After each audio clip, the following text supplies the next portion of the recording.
name's Wayne and welcome back to the channel. Today we're going to be building some fenders for my M416 trailer. You know, ever since I put the 35-inch wheels and tires on it, the original fenders won't fit and clear those tires. So we're going to see what we can come up with.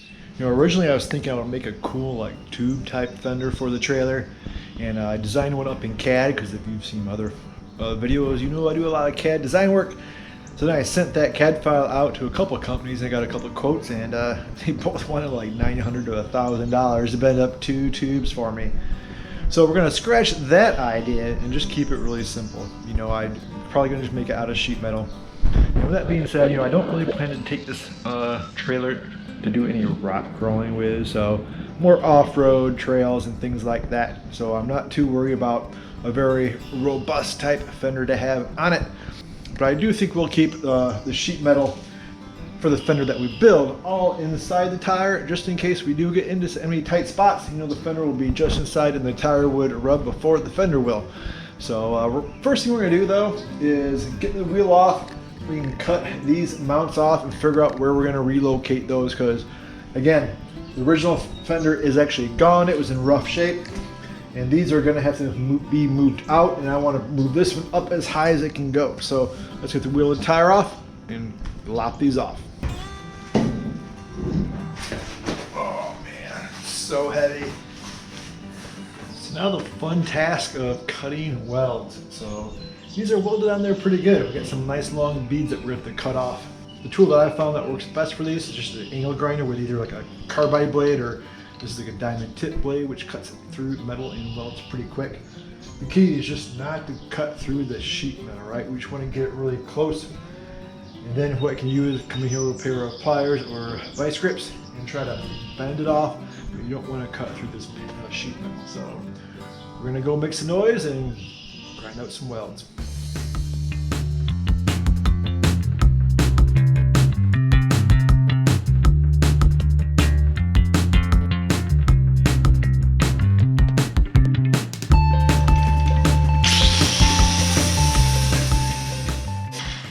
All right, so now the old welds are ground down and those came out pretty nice. I was just using 80 grit on my grinder, and that made some pretty quick work of the cleanup.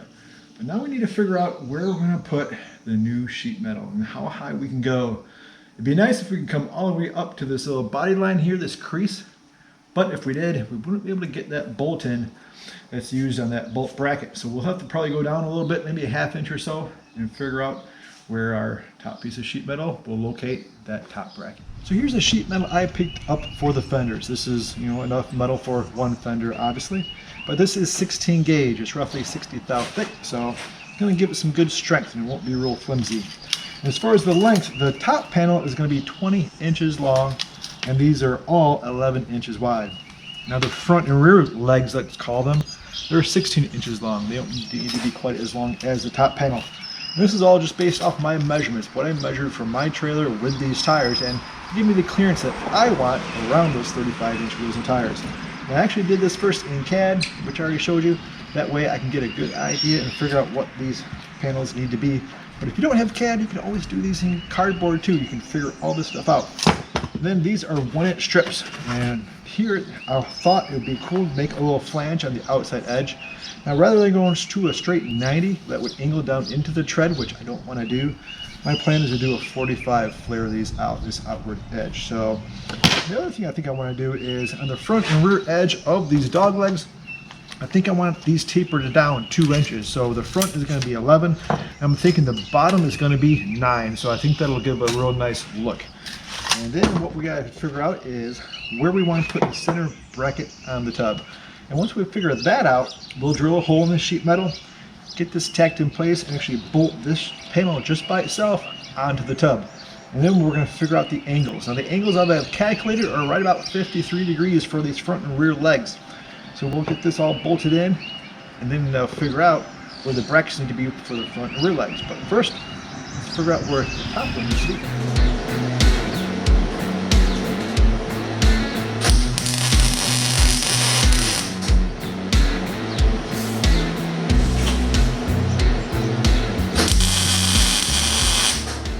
We just drilled a hole in the sheet metal, and now we're going to bolt it to the top bracket.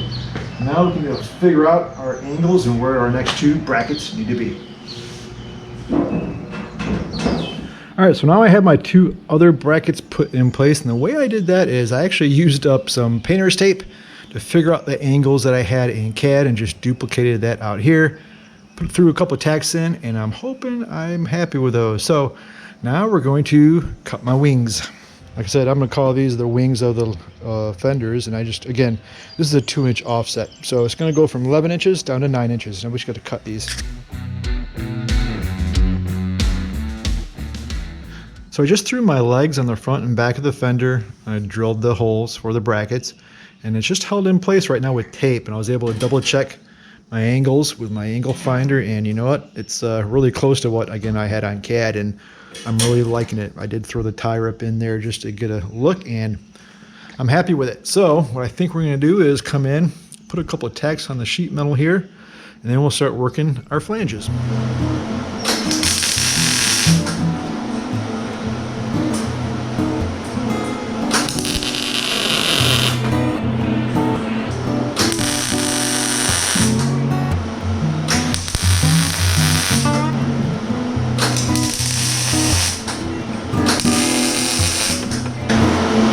So we have our outside flange in place, and I just have it lined up real nice and tight to the top piece of panel, and I'm using a magnet underneath.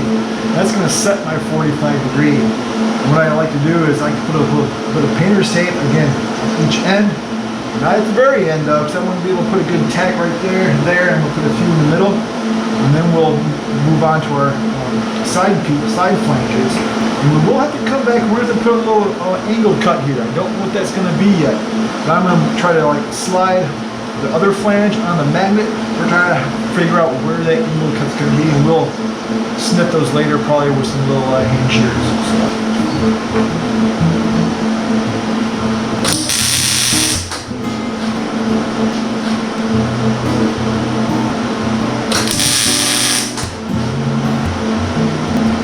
All right, I like it. It's looking pretty good. You can see the pattern here, just going and putting lots of tacks rather than trying to do one long continuous bead. I kind of like that pattern, but over here I did have my wire speed a little too slow, and I'm going to have some extra grinding to do. And that corner turned out pretty good. And here you can see I backed down my wire speed, and the welds are a little flatter, a little lower, and we're just filling it all in, and I like it. So all right, well, I think I have it all welded up, and now it's time for some quality time with the grinder. I wish the welds were a little shallower, weren't quite as tall. I'm going to have a bit of work to do, but a little bit of time we'll get it all straightened and cleaned out, so let's get to it.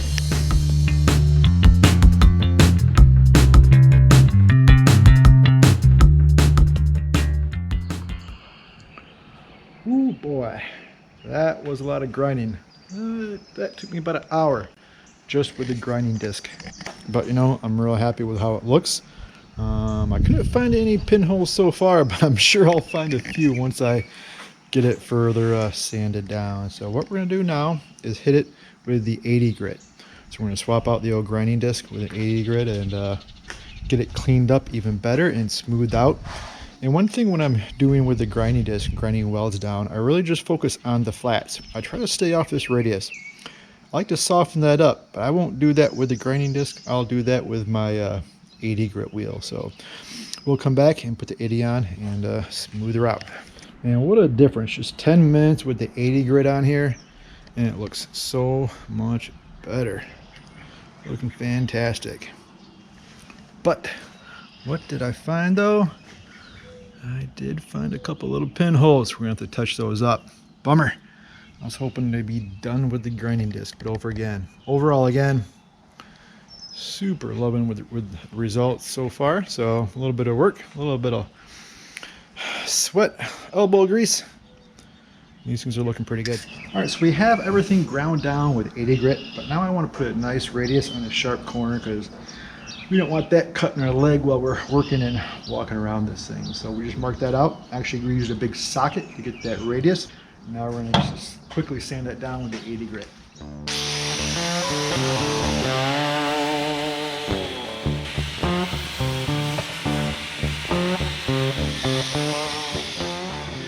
right, so it's all done. I just mocked it up on the trailer, and I went back to the hardware store and got some new hardware for it. The stuff that was on it was pretty rusty and crusty and too long, but I really like the look. So I think we're ready now to bolt the wheels and tires on this side and check it all out. And the great thing about getting the first one done, I was able to use that as a template on the other side to figure out where I want to put my mounting brackets. And after that, and I'm not going to show you building up the other one because it's just a repeat of the process, but I will show you how it turned out. All right, passenger side.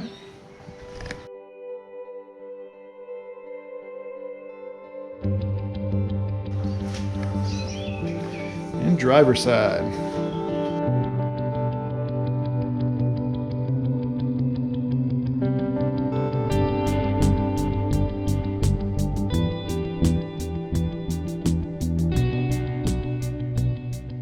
You know, in the end, I'm really happy with how these fenders turned out. You know, without having any special sheet metal equipment, I think they turned out pretty good. So I'm happy with them, and I think they're going to serve their purpose well for the trailer. So hopefully you enjoyed the video, and if you did, please hit the like button. And don't forget to subscribe if you haven't. It really helps out the channel, and I sure would appreciate. And it's free and easy to do. So anyway, thanks again, and I'll see you next time.